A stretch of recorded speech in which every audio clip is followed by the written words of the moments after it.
and thank you for standing by. Welcome to the Interactive Brokers Group fourth quarter 2024 earnings conference call. At this time, all participants are in a listen-only mode. After the speaker's presentation, there'll be a question-and-answer session. To ask a question during the session, you'll need to press star 11 on your telephone. You will then hear an automated message advising your hand is raised. To withdraw your question, please press star 11 again. Please be advised that today's conference is being recorded. I would now like to turn the conference over to your speaker for today, Nancy Stuebe. Please go ahead. Thank you. Good afternoon, and thank you for joining us for our fourth quarter 2024 earnings call.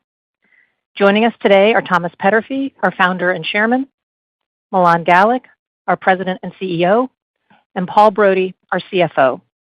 I will be presenting Milan's comments on the business, and all three will be available at our Q&A. As a reminder, today's call may include forward-looking statements which represent the company's belief regarding future events, which by their nature are not certain and are outside of the company's control. Our actual results and financial condition may differ, possibly materially, from what is indicated in these forward-looking statements. We ask that you refer to the disclaimers in our press release. You should also review a description of risk factors contained in our financial reports filed with the SEC. In the fourth quarter, Interactive Brokers clearly demonstrated the power and leverage of a diversified, fully automated global platform. The international interest in securities markets continues. We added 775,000 accounts in 2024, a record number of annual adds. 217,000 came on board in the fourth quarter alone. Our client equity was up 33% to $568 billion, an increase of $142 billion from last year, and the first time we finished a year with over $500 billion. Rising markets and the anticipation of lower rates led clients to actively trade securities and to be comfortable with taking on risk. In addition to increasing their exposure to various markets, they chose to take on more leverage using margin loans and to take on more assertive positions, which increased our exposure fee revenue. This translated into strength in our financials. Our quarterly pre-tax income was a record, reaching over $1 billion for the first time, while our GAAP pre-tax margin rose to 75% for the quarter. For the full year, we earned over $5 billion in net revenues for the first time and achieved a 71% pre-tax margin, by far the highest in the brokerage industry. Over the past several quarters, we have added multiple new products and enhancements worldwide. We have spent a great deal of time to understand the needs of our various client types. For our financial advisor clients, we enhanced our advisor portal with features that improve portfolio management and client communication. We added a multi-stock tax loss harvesting tool that helps reduce clients' tax burdens. We added models and model rebalance tools that simplify applying consistent strategies across multiple accounts. We integrated a generative AI-powered commentary builder feature, which automates the creation of personalized performance summaries and is integrated with our portfolio analyst tool, allowing FAs to generate reports showing clear, detailed portfolio data and commentary. To date, thousands of our users have generated commentaries. There will be more to come here in 2025. For our clients who trade options, we have added 4 new liquidity providers to our options ATS, increasing its depth and capability to achieve better pricing. For our after-hours traders, our stock scanners now support price movement in the overnight trading session, so our clients can see top gainers and losers and other groupings during the session. For international individual accounts, we have previously introduced an alphabet soup of popular savings products like ISA accounts in the UK and TPSZ accounts in Hungary. And this year, we added PEA accounts in France, and we are the first non-French brokers to do so. More will be coming. Broken down by geography, the majority of our accounts are based outside of the United States. To make it easier for prospective clients to come on board, we have translated our account application into more languages, including French, Italian, Arabic, Hebrew, and Hungarian, opening doors for investors who may not be as comfortable with English. Our application is now available in 13 languages, facilitating global outreach for potential customers. By client geography, in the fourth quarter, our accounts and client equity once again grew fastest in Asia, followed by Europe, as growing numbers of investors worldwide want access to international, and in particular U.S., markets. Of our 5 client segments, the fastest account growth was again seen with individuals, with introducing brokers a close second.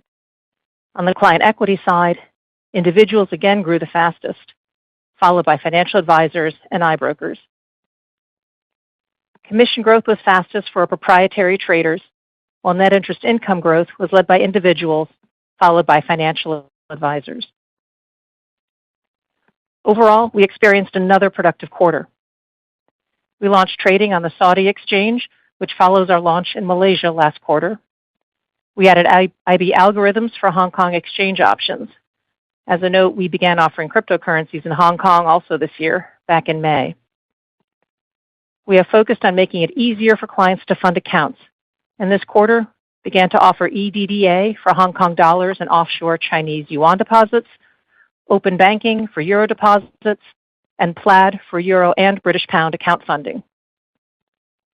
Our clients around the world, particularly younger ones, are used to the convenience of trading crypto 24/7 and will expect the same from other asset classes.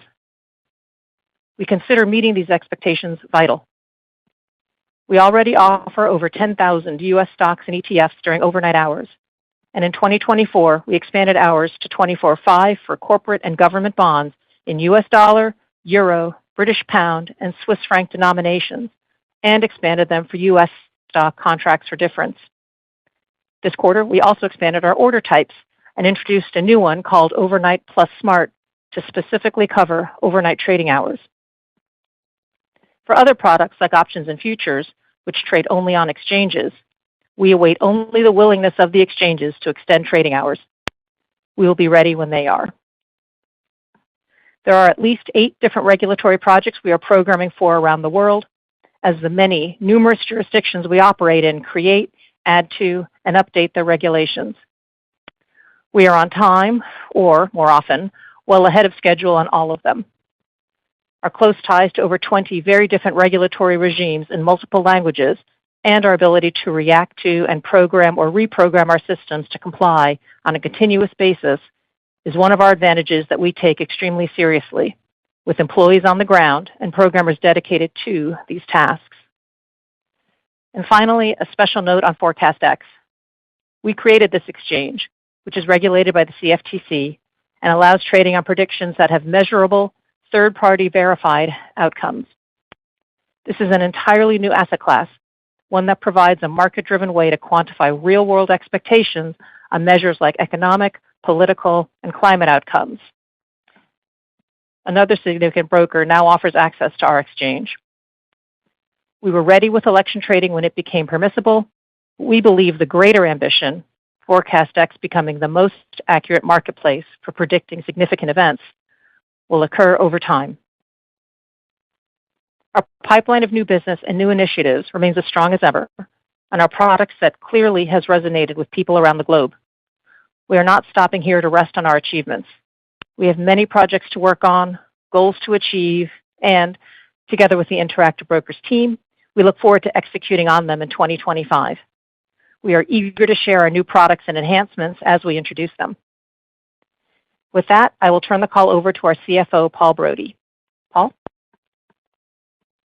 Thanks very much, Nancy. Thank you, everybody, for joining the call. We're going to start with our revenue items on page 3 of the release. We're pleased with our financial results this quarter as we again produced record net revenues and pre-tax income for the quarter and also for the year. Commission revenues rose to a record $477 million this quarter.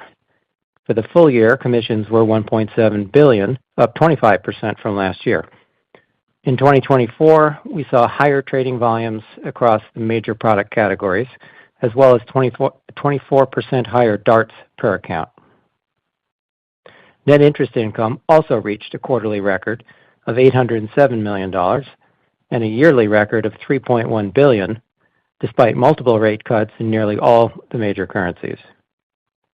A continued risk-on environment in the quarter led to a significant increase in margin borrowing, and strong net customer deposits led to higher segregated funds balances. These revenues were partially offset by the interest paid to our customers on their cash balances. Other fees and services generated $81 million for the quarter and $280 million for the year, up 47% and 42% respectively. This was primarily driven by the continued risk-on positioning of customers, which has been reflected in rising risk exposure fees over the course of 2024, and to a lesser extent, by both higher FDIC sweep fees and by higher payments for order flow from options exchange-mandated programs. Other income includes gains and losses on our investments, our currency diversification strategy, and principal transactions. The primary factor here was our previously reported October sale of a portion of our interest in Tiger Brokers, which led to a one-time realized gain of $34 million. Together with a $10 million mark-to-market unrealized loss for the quarter, the Tiger investment contributed a net gain of $24 million to other income. Several of the items in this line are considered non-core and therefore excluded in our adjusted earnings. Without these excluded items, other income was a $59 million gain for the quarter and $132 million for the year.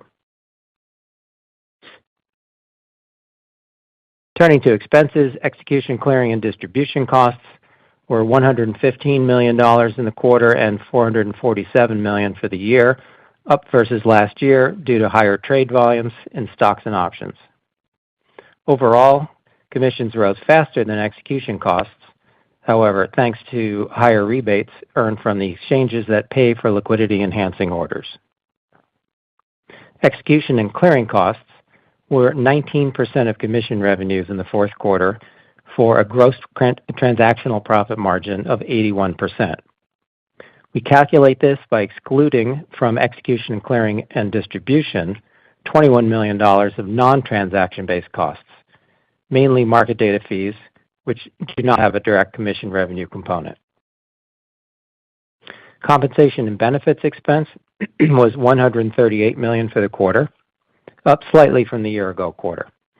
Due to the capitalization rather than expensing under GAAP of some software development this quarter, compensation expense is about $5 million lower than usual. Adjustments of this nature may be made periodically. For the quarter, the ratio of compensation expense to net revenues was 10%, and would have been 10.3% had that $5 million of capitalized software been included as comp expense. For the year, this ratio was 11%, down from 12% in 2023. Our headcount at December 31st was 2,998, up 2% for the year. G&A expenses were $59 million, up from the year-ago quarter. For the full year, G&A was $314 million, up 49%, primarily due to a one-time litigation expense in the third quarter. Excluding this, G&A for the year was $236 million, up 12%, primarily on higher advertising expense. Our pre-tax margin was a record 75% for the quarter, as reported, and 76% as adjusted. Income taxes of $71 million reflects the sum of the public company's $34 million and the operating company's $37 million. The public company's effective tax rate was 14%, below its typical range, primarily due to a benefit from the annual revaluation of our deferred tax asset. Moving to our balance sheet on page 5 of the release, our total assets ended the year 17% higher than last year at $150 billion, driven by strong growth in margin lending. New account growth also helped propel our customer credit balances by 14% to a new record level. We believe that our strong financial standing and competitive interest rates provide customers with an attractive place to hold their uninvested cash. We continue to have no long-term debt. and healthy profitability drove our firm equity up 18% to $16.6 billion. In recognition of this growth, we allocated capital to a dividend increase in the second quarter of 2024. We maintain a balance sheet geared towards supporting growth in our existing business and helping us win new business by demonstrating our strength to prospective clients and partners. In our operating data on pages 6 and 7, we had record customer volume in options, with our contract volumes up 32% over the prior year and also up 32% for the full year, well ahead of industry volumes. Futures contract volumes declined 3% for the quarter, but rose 4% for the full year, while stock share volumes rose 65% for the quarter and 22% for the full year. Stock share volume generally increased versus last year as clients gravitated to larger, higher quality names and traded relatively less in pink sheet and some other very low-priced stocks. Growth in the notional dollar value of shares traded in the quarter was about even with the growth in our share volumes overall. On page 7, you can see that total customer DARTs were 3.1 million trades per day in the quarter, up 61% from the prior year, and commission per cleared commissionable order of $2.72 was down from last year, primarily due to smaller average order sizes across all product classes and a shift to proportionally more trading in stocks versus options and futures from last year. Page 8 shows our net interest margin numbers. Total GAAP net interest income was $807 million for the quarter, up $77 million or 11% from the prior year, while our net interest margin, net interest income was $830 million or $91 million higher. In the NIM computation, we include some income that is classified as other fees or other income on our income statement, but we believe is more appropriately considered interest. Our net interest income reflects strength in margin loan interest, partially offset by lower segregated cash interest and higher interest expense on customer cash balances. Many central banks made cuts to their benchmark rates this quarter, including the U.S., Europe, the U.K., Switzerland, Canada, and Hong Kong. Reflecting multiple rate cuts in most benchmark rates this year, our overall segregated cash interest income declined at 2%, despite a 10% increase in average balances, while margin loan interest rose by 26% on a 41% increase in average balances. The average duration of our U.S. Treasury portfolio remains at under 30 days. With the U.S. dollar yield curve continuing to be inverted during the first part of the quarter, though flattening somewhat in the medium term by quarter end, we continue to maximize what we earn by focusing on higher short-term yields rather than accepting the lower yields and added risk of longer maturities. This strategy allows us to maintain a relatively tight maturity match between our assets and liabilities. Securities lending net interest does not appear as strong as in prior years for three main reasons. First, as benchmark interest rates rose from near zero beginning in 2022, more of what we earned from securities lending became classified as interest on segregated cash. We estimate that if the additional interest earned and paid on cash collateral were included under securities borrowed and loaned, then securities lending net revenue would have been about $182 million this quarter versus $156 million in last year's fourth quarter on the same basis. Second, we have seen strong stock market performance with the S&P up over 20% in each of the past 2 years, which tends to reflect a smaller proportion of clients looking to put on shorts.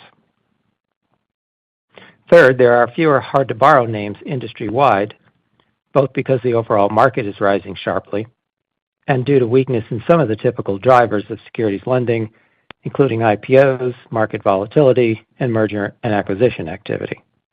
Despite this trend, we were successful in raising the total notional value of what we loaned out.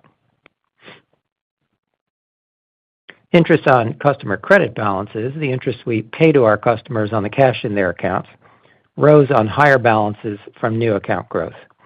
As we have noted in the past, the high interest rates we pay on customer cash, currently 3.83% on qualified U.S. dollar balances, is a significant attraction to new customers.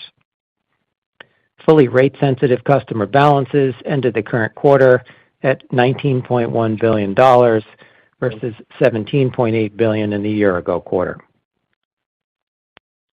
Now, for our estimates of the impact of changes in rates, given market expectations of further rate cuts in the future, we estimate the effect of a 25 basis point decrease in the benchmark Fed funds rate to be a $64 million reduction in annual net interest income.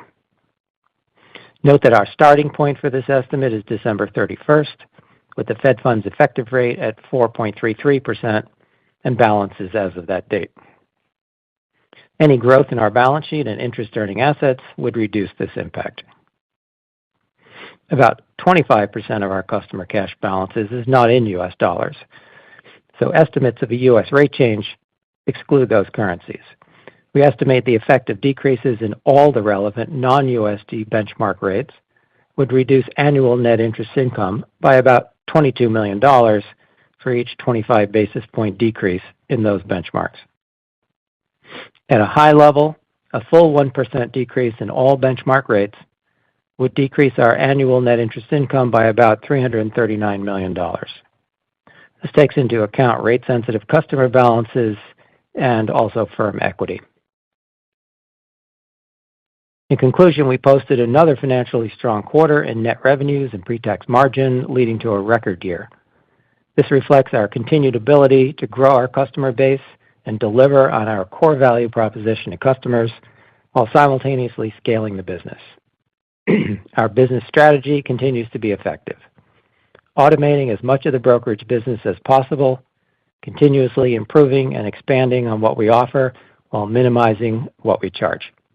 And with that, we will open up the line for questions. Thank you. As a reminder, if you would like to ask a question, please press star 11 on your telephone. We also ask that you please wait for your name and company to be announced before you proceed with your question. One moment while we take the first question. And our first question for the day will be coming from Craig Siegenthaler of Bank of America. Your line is open.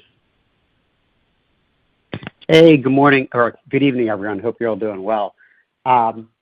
First one, I have a modeling one on expenses. So execution, clearing, and distribution fees, as you pointed out in your prepared remarks, they did grow a lot slower than DARTs and commissions. In the press release, you kind of called out what looked like a few negatives. In the prepared remarks, you called out rebates, but how should we think about this line item heading into 1Q? And then any high-level thoughts on modeling it, because a lot of us model it relative to commissions or DARTs. Thank you. Yeah, so I'll take that one. Generally, yes, it's driven by volume. Obviously, those are all the variable costs. They're per share or per contract. But within that, there are things like order routing changes, so that our systems that provide smart routing of, say, stock orders can have many different venues to route an order to get the best price for the customer, and it can do that while maximizing rebates, which are provided by some of the venues on liquidity-enhancing orders. And then we generally pass those rebates through to the customers, and that would show up in reducing commission revenue. So they're somewhat paired, but and therefore, if you only look at the expense side, it doesn't tell you the whole picture. Got it. And then just for my follow-up, we keep watching equity build. It's almost at $17 billion now.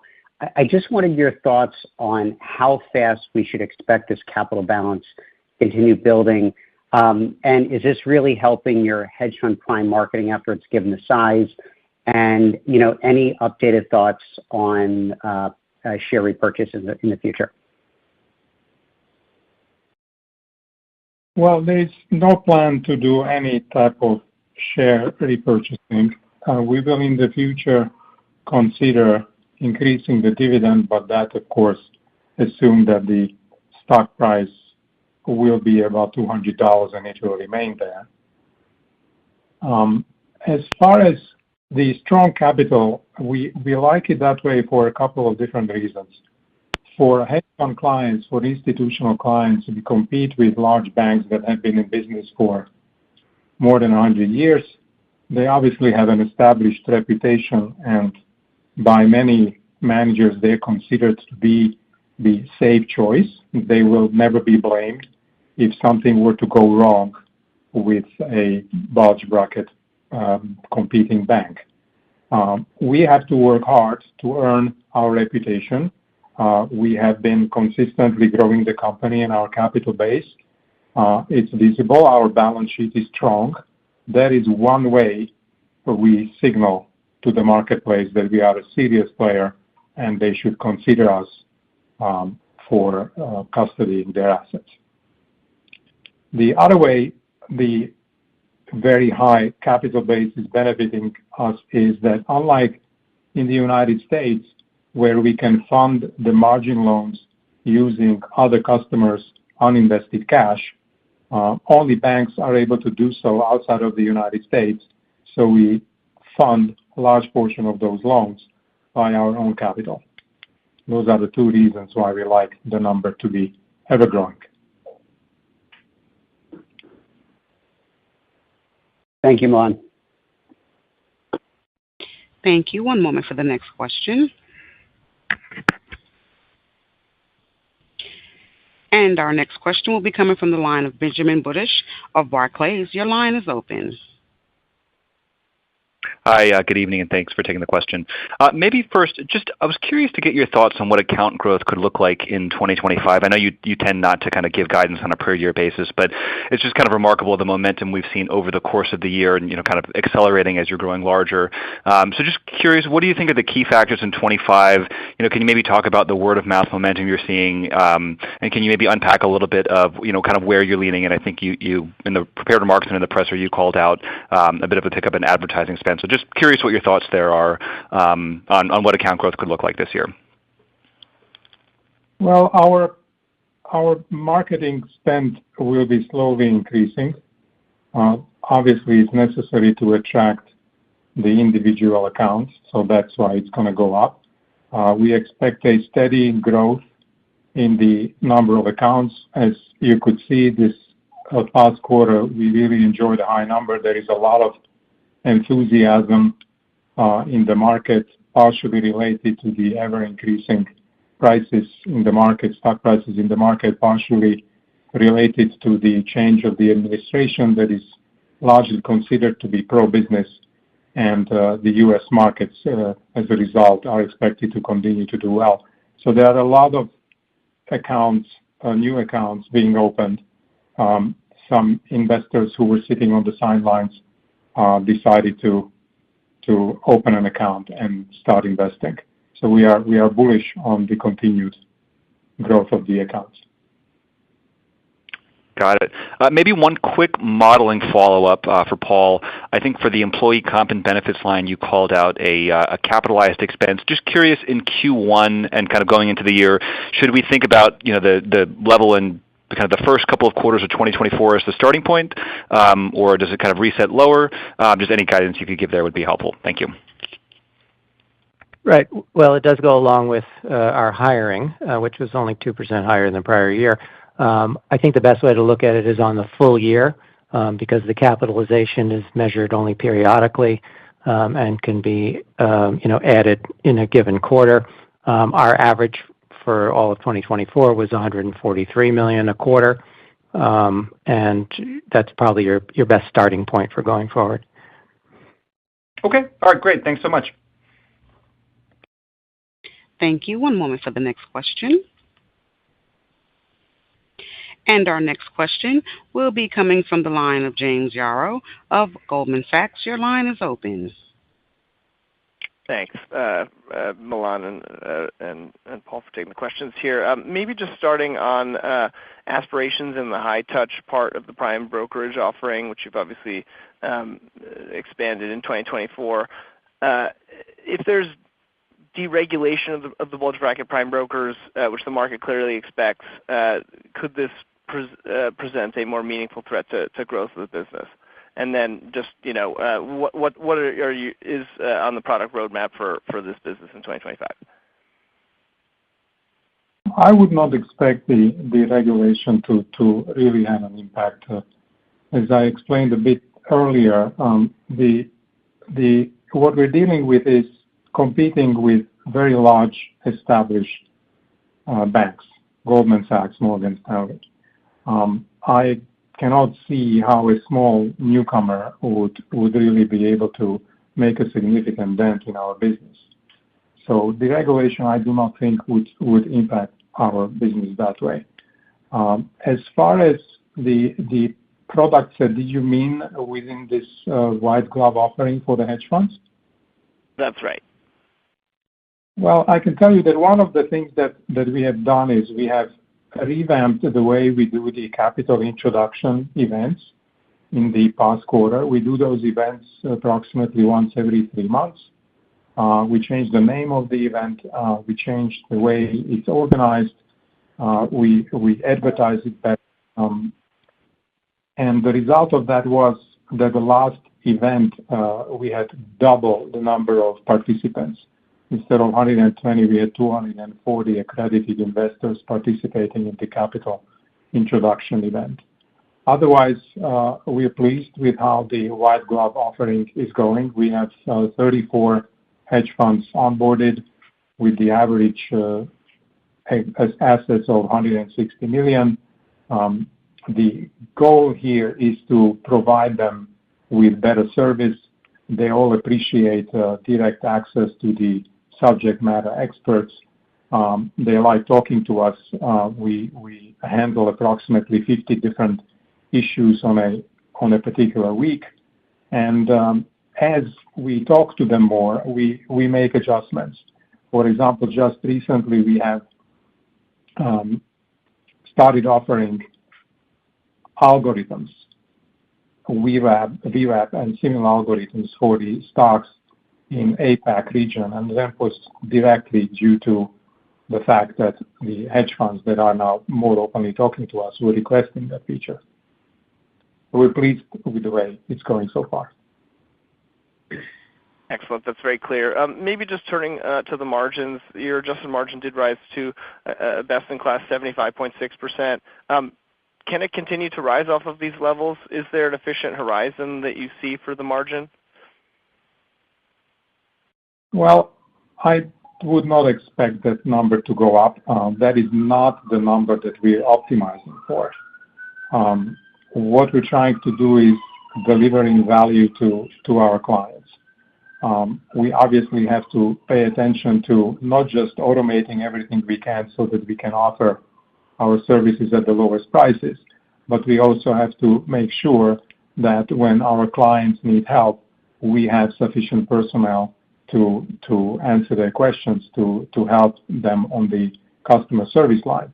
And there are obviously the ongoing costs of the compliance, which are ever increasing given the very large number of jurisdictions where we operate. So I would not expect that number to go higher. Okay, that's very clear. Thank you. Thank you. One moment for the next question. And our next question will be coming from the line of Brennan Hawken of UBS. Your line is open. Good afternoon. Thanks for taking my question. Margin balances have really shown very, very solid growth despite the volatility in the markets. So, how should we be thinking about that on a go-forward basis? What trends have you seen quarter to date? And maybe taking a step back, when you think about how your customer base has changed in recent years, how should we be thinking about margin penetration for you versus history? margin balances have been increasing. That's due to the risk-on appetite of our clients. Their positions have been more assertive, not only by trading stocks on margin, but by putting on aggressive positions in the derivatives. If you remember back in August of last year, that there was a rather sharp sell-off, and we quickly saw our clients reducing their risk positions. But as the stock market turned and the things calmed down, they quickly came back on. So I would expect some amount of correlation with what the stock market is doing. But for now, we seem to be in the risk-on mode because of the change over the administration, for example. So margin balance, all things being equal, I think will be maintained at this level or slightly go higher. And when you think about some of the different cohorts of your customer base, advisors are a larger portion. When we think about penetration versus prior cycles and we compare margin balances maybe to client equity, what impact do you expect that could have on those metrics? Well, financial advisors, some of them obviously trade on margin. Majority of them do not. We have the prop traders. I would expect them to continue to trade aggressively. We have all sorts of individual accounts, small ones, large ones, more sophisticated ones, less sophisticated ones. So obviously the more sophisticated ones I would expect to continue to deploy leverage. And then you have the hedge funds, which again, I would expect to continue aggressively. Thanks for taking my questions. Thank you. One moment for the next question. And our next question will be coming from the line of Dan Fannon of Jefferies. Your line is open. Thanks. Good evening. So just following up on areas of investment and product development as you think about 2025, you've talked a bit about the prime brokerage as well as some of the things that you've come to market with here in the fourth quarter. So curious just about the areas of investment and really on that product development side for the individual that you see or are focused on into 2025. Well, all the time we look at all the segments all the client segments that we service. We carefully listen to the feedback we're receiving from them. What is it that they're looking for? And we continuously parse that feedback and ask ourselves the question, how is it that we can improve our offering? So that is what really a bulk of the work goes into when we're discussing the client-facing investments. And then there is obviously a lot of work that we're doing on the back end. The number of accounts is increasing fast. The trading activity is going up fast. We have to make sure that our systems can handle the load, spiky, which can be very often in spikes. You can have a normal day and all of a sudden you have a really busy day when all the computers are running hot, so to speak. We have to pay attention to making sure that our systems are reliable, that we have no outages, that we have very significant backups. And then we have to work on systems that our operators use, both the client service and our compliance departments. Significant number of employees work in those departments, and so that we do not have to hire as many of them as a less automated competing firm would, we have to give them the right tools. So that is sort of where the attention is being paid to all these different directions. Understood. And then as a follow-up, Milan, you've talked at previous periods about M&A and kind of inorganic growth. Can you give us an update on your thoughts today and maybe kind of the current market opportunity for inorganic potential combinations? We remain open to M&A. So far, as you know, we have not been really successful. There was one significant competitor we were looking at in the last quarter of last year. We did not succeed in completing a transaction. but we remained open to it. We will consider any opportunity that comes our way. Understood. Thank you. Thank you. One moment for the next question, please. And our next question will be coming from the line of Patrick Moley of Piper Sandler. Your line is open. Yeah, good evening. Thanks for taking the question. So I had one on the just prediction markets and the Forecast X platform. It seemed like the election brought a lot of people into the prediction markets. So just was hoping you could give us an update on kind of the traction that you're seeing there, your outlook for next year, and whether there's any kind of milestones or things we should be looking out for on the product roadmap there. Thanks. Well, the prediction markets are going slowly. We are being very careful not to step on the wrong foot. And we believe that this is going to be a huge market, but we want to do it slowly and carefully and build out our personnel and our systems so that we can do it in a really, really big way. And that's what we are. That's what I'm devoting my time to. All right, great. Thanks. And then maybe just to follow up on crypto, there's a lot of excitement around crypto here. It seems like the incoming administration, the change in leadership in the SEC is going to foster a new kind of era more favorable to the crypto trading firms, I guess, if you will. Your offering right now is relatively robust compared to some of the others. How are you feeling right now about that offering? And if there was to be more comprehensive legislation, what areas, if at all, would you look to expand the offering? Thanks. Well, what our immediate plan is to offer cryptocurrency trading to the customers in the European Union, but that's obviously not affected by the changes in the administration. I'm cautiously optimistic about what's going to happen next. I think the regulations in this area need to be firmed up, and the task force was announced today, and I think they will work hard to make sure that the rules are clear, and that will obviously improve the area for the investors as well as the companies that service them, like ours. There are obviously things that are somewhat concerning. There are these meme coins, for example. There have been 2 of them issued just in the last few days. I'm not really pleased with that development. I think it looks a little strange. It may give the cryptocurrency industry somewhat of a bad name if things like that continue to happen. But overall, I'm optimistic about the regulation that is going to be clarified and firmed up. All right, thanks for that. That's it for me. Thank you. One moment for the next question.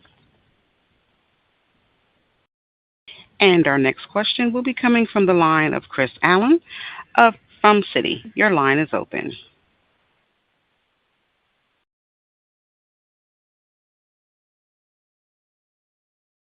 Chris, your line is open. Oh, apologies. My headphone out. So, evening, everyone. Maybe I could just follow up on the crypto question. Any color you could provide in terms of your customer base, how any rough percentage that is actually trading crypto on your platform currently, and if there was regulation, where would be the opportunity set to expand in the U.S., maybe from a product offering perspective? At the moment, there are 4 coins that are really heavily traded on our platform, if I can call it heavily. It's the Bitcoin, Ethereum, and stablecoin and Bitcoin Cash. I would expect us to increase the number of tokens we would make available on the platform, which would make our platform more attractive to the run-of-the-mill cryptocurrency traders. They have interest in trading, for example, Solana, which we are currently not able to offer because there wasn't sufficient regulatory clarity as to whether that would be considered a security or not. So those kinds of questions will get clarified. So as a result, I expect us to be able to list more tokens in the future and attract cryptocurrency traders who really focus on trading cryptocurrencies. Another thing that I would expect is for us to be able to increase the percentage of assets we allow a single account to invest in the crypto assets. At the moment, that number is set to 1%. It's a very conservative figure, but as the crypto assets become more widely accepted, we would raise that number higher. Thanks. And just as a follow-up, on SEC lending, recognize the headwinds from low levels of IPO and M&A activity. Just kind of curious, how does your capacity to lend for securities lending compare now versus the end of 23 and even 22? Has it expanded with the account growth? I'm trying to think about what the potential could look like in a better environment, which many expect as we move through 2025 and into 26. Yes, it absolutely expands with our account growth and simply more participation in the markets by our clients who tend to go long and hold the stocks that are attractive for lending out, primarily on to other broker-dealers and banks. And yeah, we would expect that to continue to rise because our customer base is simply going to hold more of those positions. Yeah. Thanks, guys. Thank you. One moment for our next question.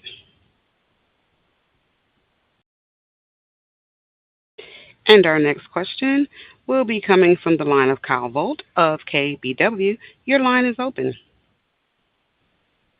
Hi, good evening. So I know you gave some commentary on pre-tax margin and investments for 2025, but maybe I could just ask a question specifically on fixed expense growth. If we exclude some of the one-time items that you had in the third quarter and even the $5 million of 4Q comp that you noted earlier in the call, we're kind of calculating fixed expense growth of roughly 12% for the full year 2024. So I think that's generally in line with that low double-digit expense growth rate you posted historically. I guess relative to that bogey, is there any way to frame whether core fixed expense growth should accelerate or decelerate versus that low double-digit level as we look out into 2025? I would not expect it to accelerate. I think you are likely to see in next year what you have just seen. That obviously assumes that the inflation doesn't kick in and we will have to pay more for the human resources than before. We will obviously remain competitive. It is our job to attract the best talent that we can. We pay attention to the market rates and we either pay market rates or above to attract the best talent, and we will continue to do that. Given our focus on automation, we do not have a choice just to do that. I might just add to that advertising is a component of that, and so to the extent that we expect to do more, that will be somewhat of a driver. Thank you. And then for my follow-up, and I know this was asked last quarter as well, but the stock continues to perform very strongly even since then. But for Thomas, just curious as to whether you would consider any stock sales to help increase the public float. And if so, would that still only be in blocks and not in open market transactions? I do not see Thomas in his chair. It would be in blocks, and I will do that when the price reaches what I believe is the right price. Understood. Thank you. Thank you. And that does conclude today's question and answer session. I would like to turn the call back over to Nancy for closing remarks. Please go ahead. Thank you, everyone, for participating today. As a reminder, this call will be available for replay on our website, and we will also be posting a clean version of our transcript on the site tomorrow. Thank you again, and we will talk to you next quarter end. Thank you for joining today's conference call. You may now disconnect. Have a good evening.